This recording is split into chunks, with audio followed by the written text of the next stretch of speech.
In the first couple of years of my conscious relationship with the Sasquatch people in 2012 and 2013, I had a couple gifting trees or gifting stumps.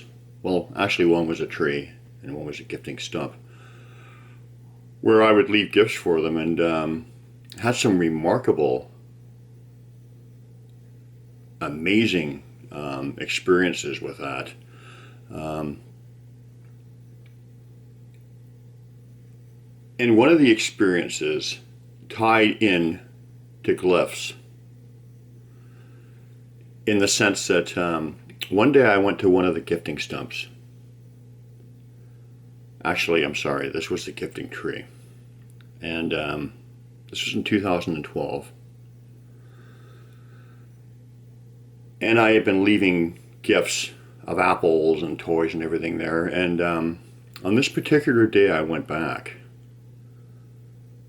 And I saw at the base of the tree were perhaps a dozen glyphs. It was just so obvious. It was right in my face, and it was the first time that I realized that they were communicating with me through glyphs and acknowledging the gifting tree and thanking me or something. And I believe that at that point, early on in my journey, I did not realize that they connected with me personally through glyphs. But when I saw this at the base of the gifting tree, well, there was no doubt. And like I said, there was perhaps a dozen glyphs there, and it was really, really exciting. It was a major breakthrough. And I remember thinking that day, man, they're connecting with me through glyphs. We have a relationship going. We're communicating, and it was a beautiful thing. I was really, really excited, and it really hasn't ever stopped since. So that was a major breakthrough, and yeah, just hard to explain, but it was a beautiful moment. So please let me apologize in advance. I've had a number of computers over the last number of years, and I'm having a hard time locating a lot of my pictures from 2012 and 13. So for the sake of this video, I'm just going to include some of my favorite pictures, but they are specific to the area. So that part's good. But in any event, at this gifting tree where I discovered that they had left me this amazing assortment of glyphs, I used to leave apples and small toys. And what I would do with the apples and some other food on occasion is I would tie the apples up in a plastic bag and hang it from the tree. Now, of course, I would take the plastic bag out afterwards. I don't believe in littering out there, of course. But while I was presenting them the gift, that's how I would do it. I would hang them from a bag from a tree and tie the top of the bag up and hang it there. So on one particular day, I went back to see if anything had occurred. And I was disappointed because I saw, okay, well, it doesn't look like anything happened. The bag was still hanging from the tree, and didn't see any sign of activity or that they had been around. But something told me to open the bag and look inside anyway. And when I did, I got a really pleasant surprise. There were 2 apples in the bag.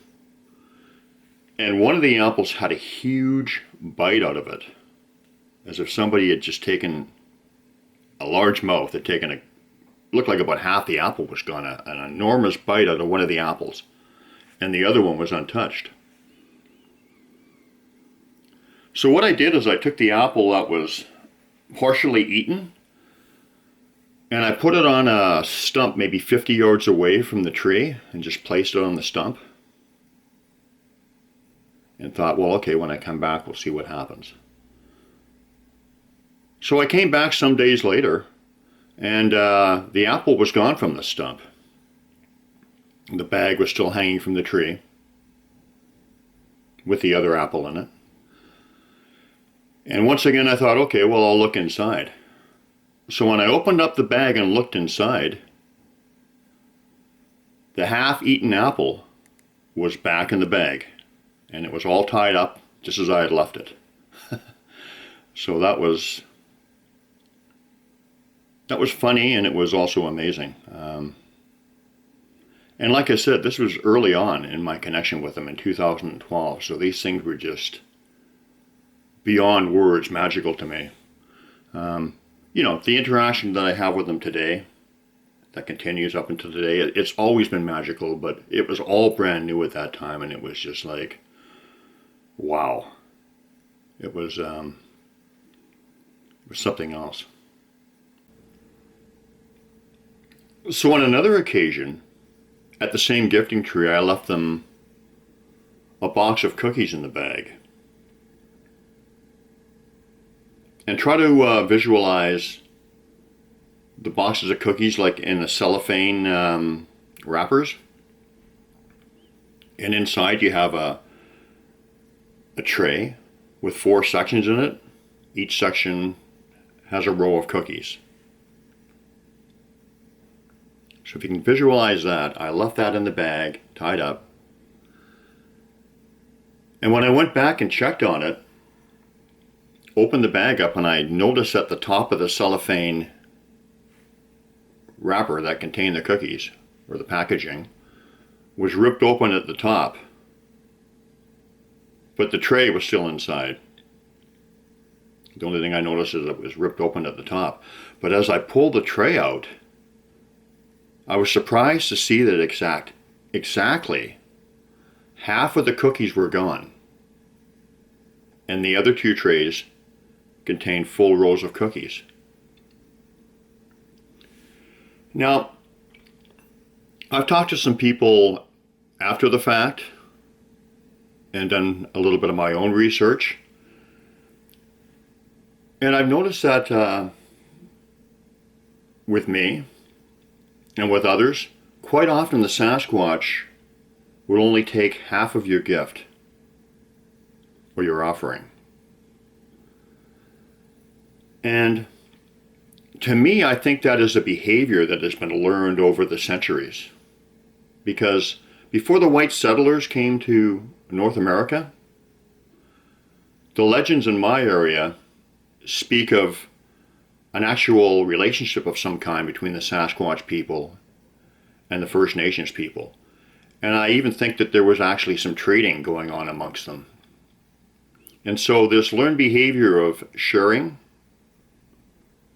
could very much be a carryover from those historical behaviors. That's my thought, that's what I think. And I've consistently found that they generally take half of what I give them. So that's very interesting to note.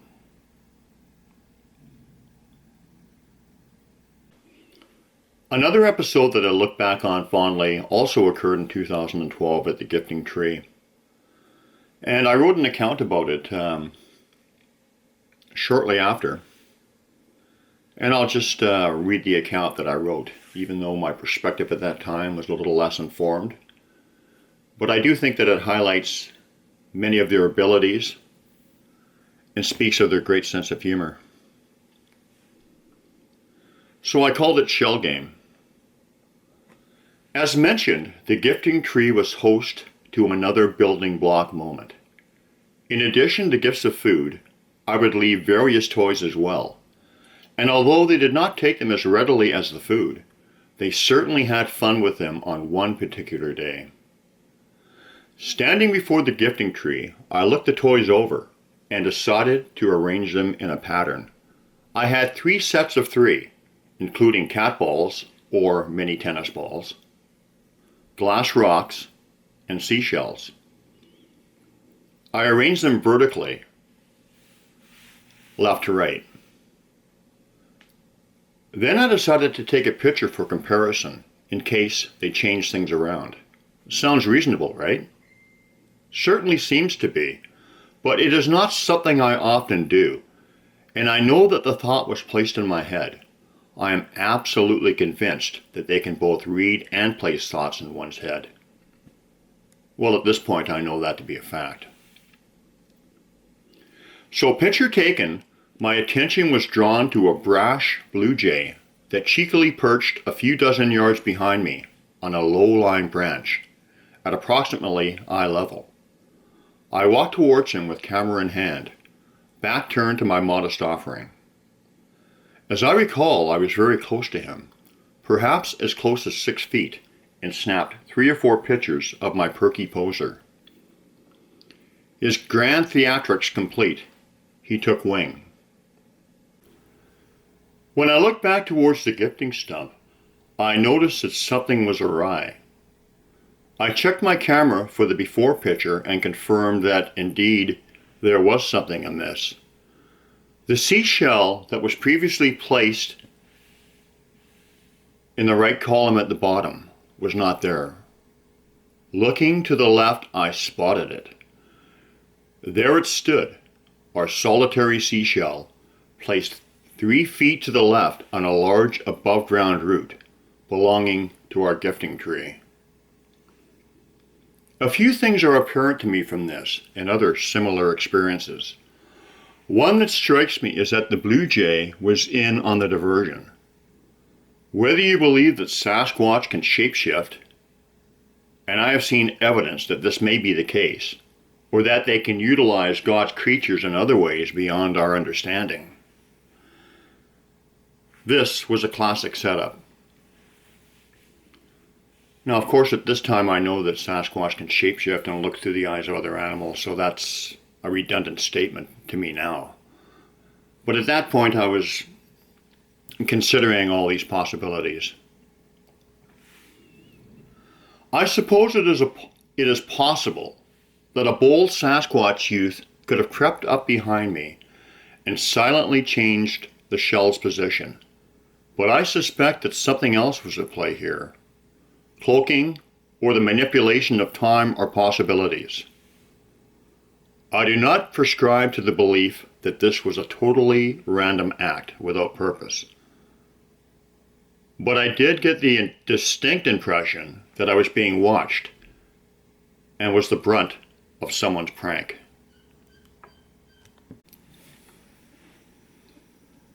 I'm going to dedicate a video or two specifically just to zapping or getting hit up with energy. But this particular incident happened at the gifting tree, so I will relate it. And the thing about zapping is every experience seems to be different, and I think there are different reasons why they do it. Scanning you is one reason. Downloads are another reason. Perhaps there's an area sensitive that they don't want you to be in, and so they can zap you, and it's almost like try to visualize Dorothy in The Wizard of Oz when they're running through the poppy field trying to get to Oz, and it's like they can barely move. I've had that experience a number of times. One time in particular, it was so strong that Randy Burson and I were both actually on our hands and knees on the forest path. It was so intense. It was an experience for sure. But in any event, for this particular occasion, we were standing at the gifting tree taking a break from a hike. And we began to hear noises, and then we began to sense them. For myself, quite often when I sense they're around, especially early on in my journey, I would get a feeling in my third eye, and it would just start tingling intensely. And it was a very distinctive feeling, and I knew that when I felt that the Sasquatch people were around, and something was pretty much going to happen for sure. Like a little rock would come out or some kind of interaction would happen. So I was getting this tingling as we're standing there. All of a sudden, we felt and we heard this whoosh of energy come at us, like a big energy ball. And it entered inside both of our bodies, rattled around for a few seconds, and then shot up out of the top of our heads. And the thing is when I say we heard it, I think we only heard it in our heads, to tell you the truth, which is interesting. But in any event, after it shot off out of the top of our heads, we both looked at each other and said, "Did you feel that?" And it was quite incredible. It was quite incredible indeed.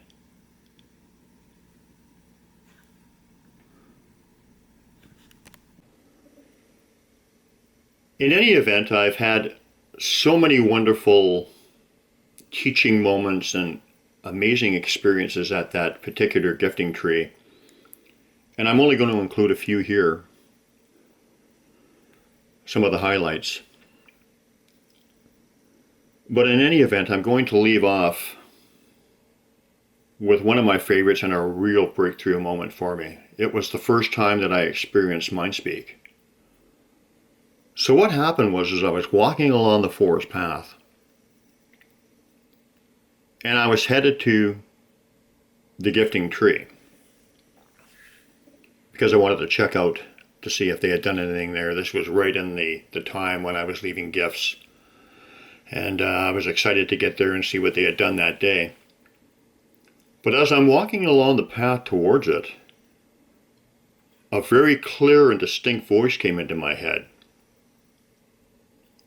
And it was not my voice, and it was not my thought. And it said, "Go to the green tank." Now the green tank is where my other gifting area is located, actually the gifting stump. But I had my heart set on going to the gifting tree because, as I said, I wanted to check out if there were any developments there, if they had taken any of the gifts, and I was determined to go there. So at this point, I would not argue with them. But this was all brand new to me. And when the voice came into my head, I started reasoning with it. And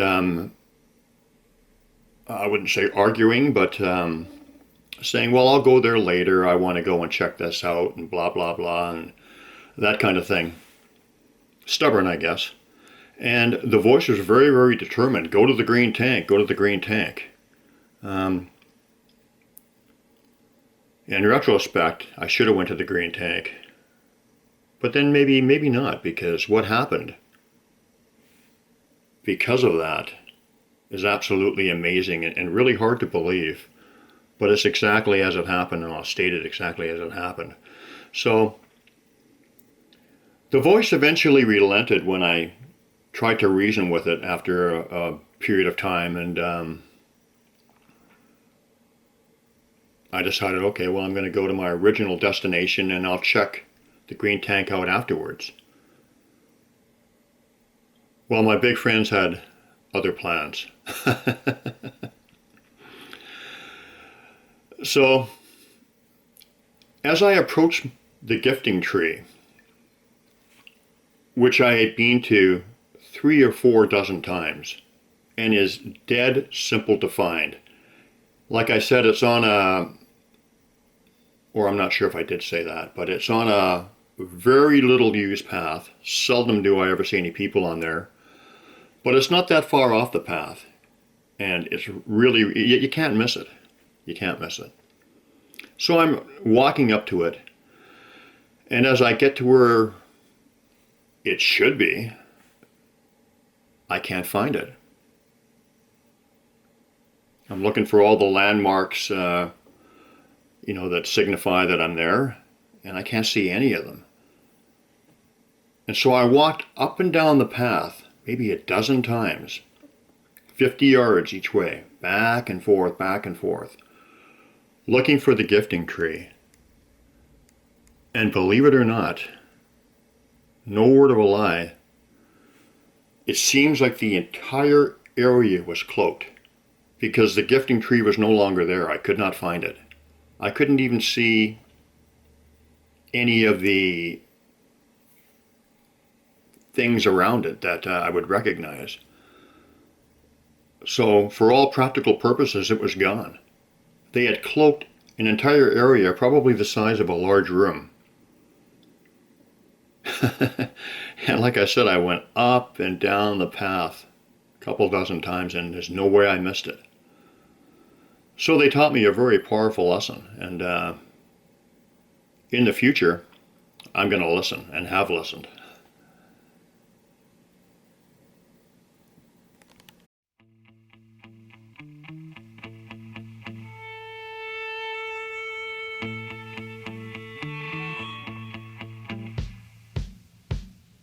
Driving down the freeway,